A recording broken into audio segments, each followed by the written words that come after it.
Deathtrot, and Warlock riding a rooster. Yeah. Deathtrot, Warlock riding a rooster. Yeah. A letter to the captain, letter to the colonel. The gun has transpired since last we addressed you.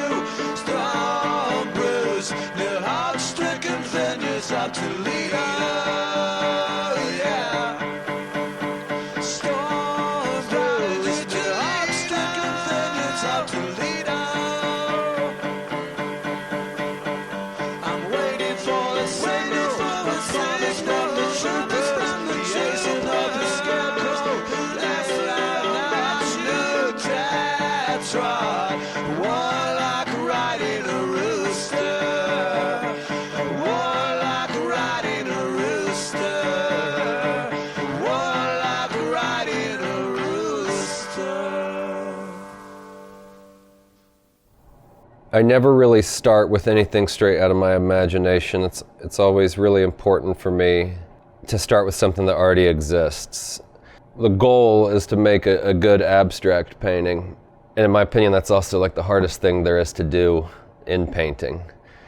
So I kind of cheat. I have to find, a method and a rhythm to be able to produce that. So with these Noah paintings, these to me are kind of the most finished, realized versions of a non-objective painting that I've made.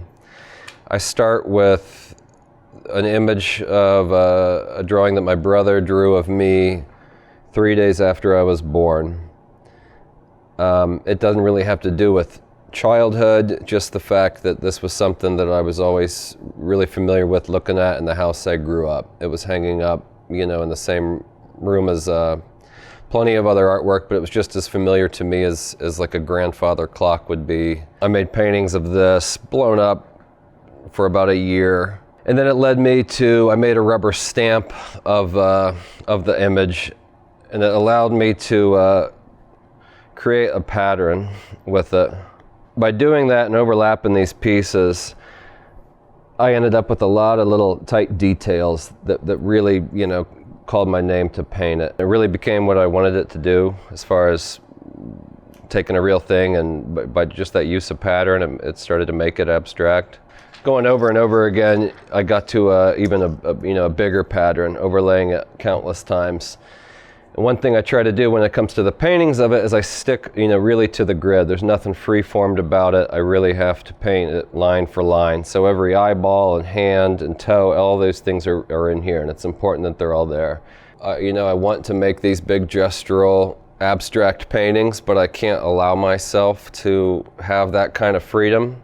So that's why I have to work in a system like this. But they're getting looser enough to where they look like maybe someone had stepped into a studio and really, really had fun with paint, as opposed to, this meticulous way of actually building them block by block and drawing by drawing. I'm interested in how these things actually sort of manifest in an environment more than as standalone paintings, and how there's this kind of vision of them all speaking to each other, if you will.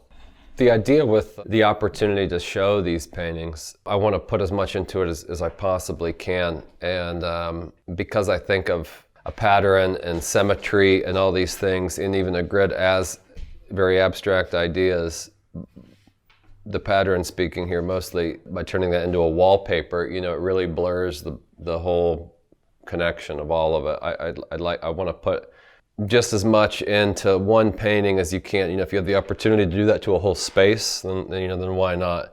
And so by making that a wallpaper, gives me what I want to see out of an artwork: complete, packed detail, almost that obsessive, overworked quality to things that I actually do really like. You want them to take over, and I think it is. It's a privilege to be able to have opportunities to show these things and to do these things in life. And I think you kind of have to give it your all and put, if you're lucky enough to be able to do these things, well, you better go all out every time. And that was kind of one idea with the wallpaper, is to try to go all out and create an entire environment of this pattern. It's about building a hierarchy that folds into its structure, or maybe even acts as its undergirding a personal history. And I'm curious how much of that you have to let go in these works. They certainly are personal. I mean, I think, but some artists get shit on because their artwork is too personal. But in reality, of course, everybody's artwork is personal to them. Of course, it is. You couldn't be made if it wasn't personal to the artist. I think by trying to make non-objective paintings, it takes a little bit of that out, just visually to somebody. By if it was just the single figure, it's obvious. You know what you're looking at. You can relate it to a childhood work. You could relate it to a million things, but by trying your best to abstract it, I hope it erases some of that. It takes me out of step. I'm curious about the erasure. So it's almost hidden in it, but it's there. And then also they just culminate in kind of fascinating things to look at. You know what I mean? Well, that's the goal, I think, with art is you want something nice to look at, and you want to get somebody excited about what they're looking at. I love the fact knowing that trying to reveal the process and making sure that those original drawings are shown or talked about, but really they don't have to be there. I think that's a afterthought and not really before. Hopefully you can look at the picture and think that it's finished and try to get lost at it before you, if you care to even understand how and why it was made, then that's second. I think the other hierarchy that's folded into these, and the other history for that matter, is kind of a history of painting, especially a history of modernity, but really beyond that. It goes farther back than modernity, I think, in moments. Every painting almost seems to be a reevaluation of the history of painting in whatever small way. Sometimes it's an affectation that is sort of sought through scale. That's what I mean about being, you got to deal with all these paintings. You can take from so much now. Every time I think of like an abstract brushstroke, I love the way they talk about, before Cézanne, there's a great quote, if you cut up a painting of a still life, then you had just a little patchwork in your hand, it would look like you had a piece of an apple and a bowl and the tablecloth in your hand. But then if you did that to a Cézanne painting and you cut that out, you're just holding brush strokes. There's no apple, there's nothing else there. You could take that same thought to a painting like this, where in the beginning it was so much about the grid. Granted, I'm not painting an apple or something, very realistic, but I was sticking to this original layout and this original form of this painting. And now, truly it really is just brush strokes and loose brush strokes. And I think, so that can be said the same for, non-objective paintings or objective paintings that he was making, but at the same time, I guess that's the beginning of really making things non-objective in the same right. Often I think of Matisse in terms of the way they're worked, you know what I mean? It's like this incredible span, especially at the bottom of them. So these things are thought of largely as grisaille paintings, but they're anything but. There's a ton of color in them, Yeah. I like how it sort of seems to sort of weight the bottom of each painting down too, which is this other sort of structural element in them that I'm drawn to. Yeah, and that's one thing. I'm by no means the first person to kind of leave a little of the process. Part of it happens just by the height that they're getting worked on, and you're not sitting in a chair all day, so the bottom doesn't get quite as much attention as the middle of the paintings probably receive the most work. But also, that's a thing in painting, to kind of peel off a layer and reveal how it was made. It's really interesting to me because I think of every painting as an object in a funny way. I do too. I totally do. I can't help. I couldn't think about. I wish I had a more broadening sense, a more spiritual sense of painting, but I really don't. To me, you're making a physical object. Right. That is supposed to. Its job in the end is to challenge a little and edify a little and delight a little, Hopefully, yeah. It's a great soup. It's a good soup that hopefully no one's ever seen or tasted before. Right. To me that's a good goal. If you're making something that no one's ever seen, even if it's bad, if no one's ever seen it, you're doing something. Actually, that idea of recipe as metaphor in the Noah paintings in particular is interesting to me because they're all very, very different, but they all come from a couple basic ingredients, and you're just sort of playing with this recipe. They are recipe paintings. You know, they're recipe paintings that I want to appear very gestural. Yeah. In a funny way, they do to the nth degree what these paintings do also, which is dealing with space. Well, the grid is foremost. It is put right up front, and it doesn't go away on these. So it's there, you know, like I say, I talk about the grid being, you know, it's a way of measurement. It's a way of keeping time. You know, it's all those things. It's a calendar and a tape measure. But it's also, to me, a found object. It's not something I made up. You know what I mean? The idea that that exists more tangibly in these paintings is interesting as well. The inclusion of the Elder Bierman logo as a graphic element. One of the reasons it works great is the same way, you know, the whole background of this is made up of my mom's maiden name, which is Kadocius, a Lithuanian name. If my mom's maiden name would have been Smith, and the Elder Bierman logo was the Coca-Cola logo, you know, it wouldn't work. You show an Elder Bierman painting in any other part of the world, yeah, it doesn't come off there's nothing for anybody else to relate it to, you know. It doesn't come off as romantic to me, which is the thing I love about it. There's so much romance in it, but you've kind of put the reins on it, if you will. It's mine now. Right.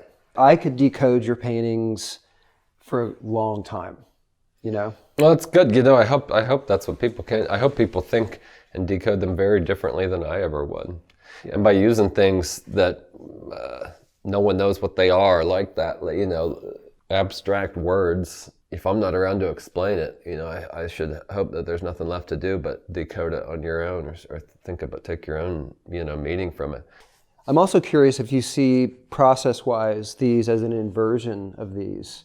So with these, the grid was the starting point that you worked over, and for these, the grid is to the fore. It's hard for me to kind of answer that just because the process in doing them is so different. You know, I want the outcome, the final like look of them to be hopefully the same, but they're made so differently that it's just another recipe of the soup. One of the things I wanted to do, I remember when I first started working on these paintings, was put as much, like every kind of bit of knowledge I knew how to make a painting into one painting. So there was, you know, pure painting with the brush, there's drawing, there's carving, and there was printing. There was kind of everything I knew how to do layered into one painting, and that was an important thing when I started these, and how to try to sink all of it into one. I think there's plenty of artists and painters that certainly can do and do a whole lot, but to try to put it all together is a little trickier. Maybe doesn't get done a lot. You seem to be dealing with a kind of attention that is about this much space a lot of the time, but at the same time it deals with a kind of vastness too. But the actual labor takes place like you're so close to them, you know what I mean? It's about your proximity to all of those ideas in terms of how they manifest in paintings. It's about a kind of attention that takes place in 2 or 3 feet. It goes also back to the grid though, you know, square by square. That's also a problem with these damn things, especially when you're working on pictures this size. A good half of the time, if not more, they're spent flat on the on a table working on them. And when you're this close to something and nothing else is outside your vision, you can be working for days and days, and then you lift it up and you either hit a home run or you screwed up for 4 days in a row. You can't tell what it's hard to, you can only focus on what's in front of you. That's why making smaller pictures would be a good thing to do and get good at. Well, come on now and see the course that never feels the game of choice, and cold allies of steel couldn't buy the way it feels. Rusty and divided.